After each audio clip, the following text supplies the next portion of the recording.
So I realized that while recording a pretty lengthy video that I wasn't even able to complete it. I didn't even start it, so I'm gonna just speed run through the last couple I did and continue where I left off. So this may be a little rush in the beginning. Crying child identity, we already talked about this. But in short, they're saying that the crying child's identity is either an Afton or a random kid that died at Fredbear's. We're gonna say it's an Afton. I think it's Michael's younger brother. And in turn, I think that's the main premise of the game, because that wouldn't make it a lot. And they say his name's Dave, but I don't know. Again, I give that lukewarm. Dave the Missing Children Incident in 1985, because that would take place in between FNAF 2, which is Mangle, which would be 87. 85 is when they died. 86 is maybe when the game takes place. I don't know. And then 87 is when the actual 2 game takes place. I'm gonna say yes. I'm gonna say this is a hot one. William Afton has 2 houses. We already talked about this. I can't speak. Sticky the Mimic. Everyone has 2 houses. One Lincoln as his main house, which ended up being the Afton house, and the second house was actually a was his office house type area, which ended up becoming Edwin's Manor costumes, whatever it's called. But yeah, we said this is hot. Charlie first or bite victim first. We said this was also pretty good because Charlie obviously died, and I said that maybe Henry, well, not Henry, maybe William killed Charlie because it's Henry's daughter, and Henry and William were beefing at the time, probably. No, you're not beefing because they were business duo, but they were having inside disagreements, and they did that out of spite. And then the second one, bite victim, would led up to his irrational killing. Not saying that the first one was rational, but yeah, we said this was also hot. Contents of the mound don't matter. This is the first cold one because if the mound didn't matter, why would they put it? And yeah, it's probably just like useless information, but I feel like that meant something. I feel like that would be the crying child, which means that Mike tortures his little brother, which would be an Afton thing to do. So I'm gonna say this is hot. Excuse me, I am shooting a person. He's playing on his VR, by the way. I'm playing this is cold. Cold means it's bad, maybe not bad, but it's just not believable. And hot means it is definitely believable, if not true. 7, FNAF propaganda. So, Fazbear Entertainment to the coverage track, they're saying that in the VR game, they're talking about running and hiding, covering out their dark past, using the games and media to distract everyone. Audio logs describe efforts to discredit rumors and control the public perception of the past events, trying to blur and maybe mix different things. So yeah, we said this was hot. Crying child is shown victim. The movie is not canon, and they just use it as a placeholder. So I'm gonna say this is also cool. Now, with all that speed running, saying all that in 3.5 minutes, now we go back to slower talking so I can get my third break.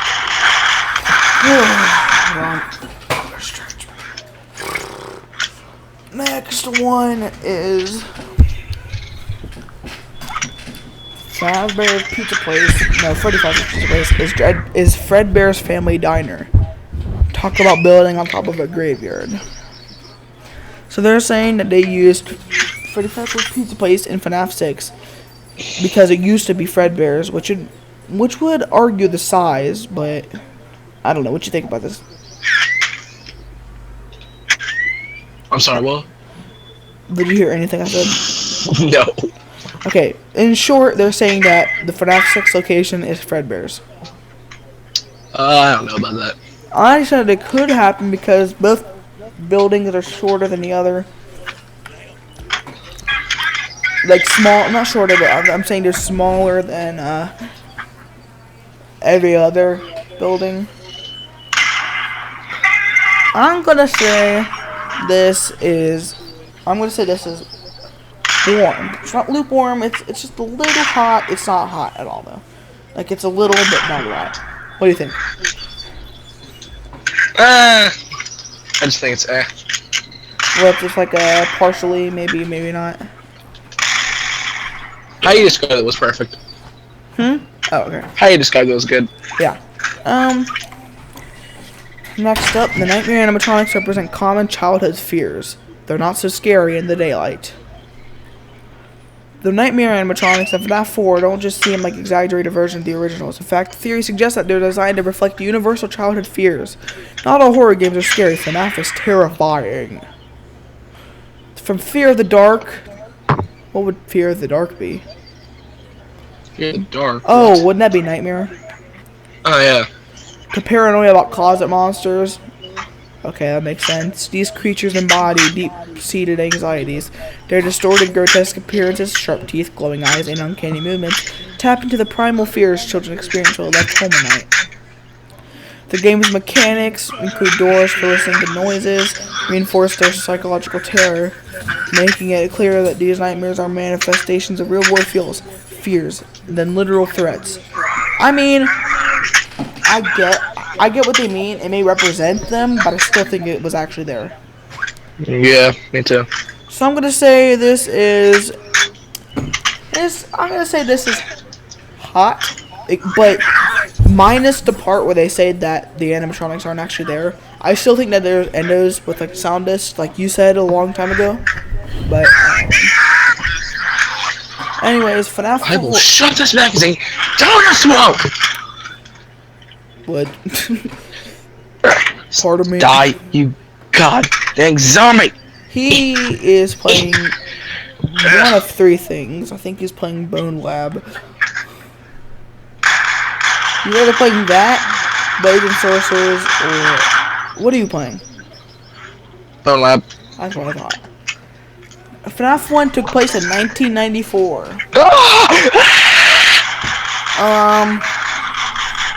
Let's think about this, because they say that FNAF 2 takes place... We say that FNAF 2 takes place beforehand.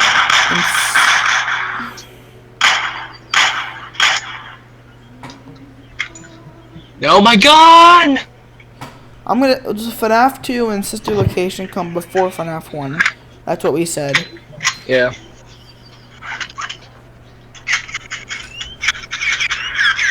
They're saying that although the prevailing belief places FNAF 1 in 1993, compelling evidence suggested it might have been taking place in 94 instead.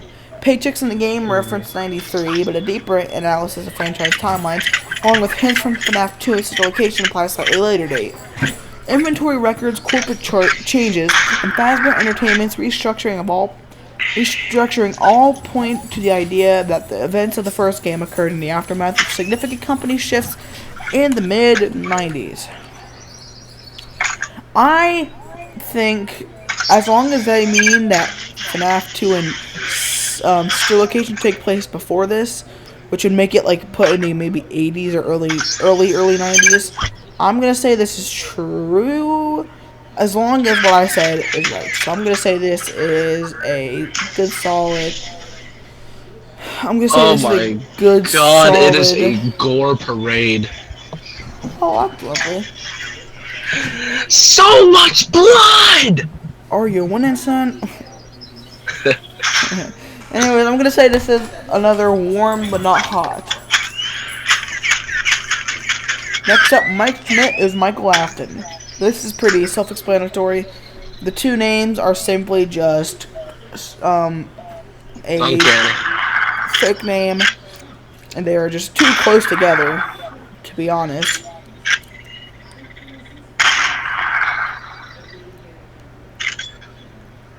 They say the movies Mike is Mike Schmidt, but they don't show William having any sort of relation with Mike.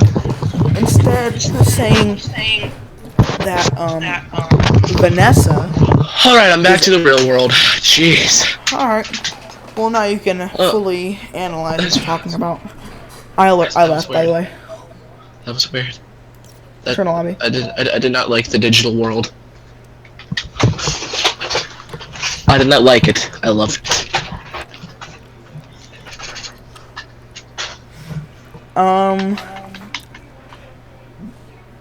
Ow. Sorry about that. So, I don't know why I just scrolled really far. They're saying There's basically saying that Michael Afton and Mike Schmidt. The movies suggest that instead Vanessa is the actual child of William. I don't buy that. In the FNAF storyline, at least, I say that Michael is Mike Schmidt. I'm gonna say this is hot. What do you say? I don't know. What do you mean you don't know? Simple. Do you think that Mike Schmidt is Michael Afton or no? Yes. You do? So you think it's hot. Mm-hmm. And the final one, this website saved for last. Who do I think is hot? Anyways. You just call me? Nothing. I heard you. Anyways, the final one is... You wore Dylan more than me, dude. Huh? You wore Dylan more than me. I don't wear Dylan. See? See? That's how bad it is. I do not. Whatever. Final one entered may have created Mangle. This Dude, we says, theorized that. Yeah, you had already said that they may have came from the remains of her. Since we say that FNAF 2 comes to list before FNAF. Wait, no. Well, I'm thinking of something else. Anyways, I'm just going to read the post. It says, the parallels between Editor and Mangle are too strong to ignore. Obviously talking about their body being outside rather than inside of the suit. Both share a tangled, cobbled together appearance and a similar function, manipulation of endoskeletons and voice mimicry. The theory suggests that Ennard, after escaping, could have inspired or directly influenced the creation of Mangle, with both serving as evidence of Fazbear Entertainment's failed attempts at combining animatronic parts, sort of like a horrific, creepy puzzle. Their fragmented, chaotic designs reflect a recurring theme in FNAF: corporate neglect leading to unpredictable horrors. And that wraps it. What do you think? Honestly, not a bad theory. I agree, considering we've already made one like that. So I'm going to say this is hot. And that wraps it up. That has been 12 more theories by the website. Shout out to DualShockers.com. This is where I got it from. I looked up FNAF theories, obviously popular ones. And in the next one, we may be doing this one that says... Hey, Dad. Thanks for the pizza. Calvin. And we might be talking about the every game ranked. We may be seeing if they got the right ones. Obviously not right, it's just opinionated. Just to You wanna try one of these? And that's it. Goodbye.